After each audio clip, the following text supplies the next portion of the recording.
చంద్రబాబు తన కేసులను తప్పించుకునేందుకు liquor scam అనేటువంటి డ్రామా తెరపైకి తెచ్చారని అన్నారు మాజీ సీఎం జగన్. చంద్రబాబు దుర్బుద్ధితో ఎన్ని చేసినా చివరకు న్యాయమే గెలుస్తుందని అన్నారు జగన్.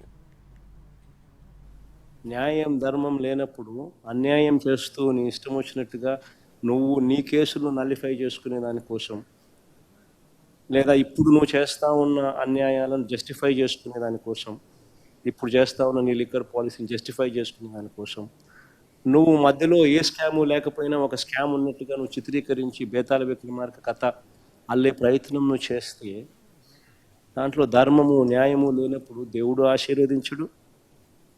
గట్టిగా చంద్రబాబు నాయుడు గారికి మొట్టికాయలు ఖచ్చితంగా పడతాయి. ఆయన ఎంత దుర్బుద్ధితో ఏం చేసినా కూడా it's only going to be temporary.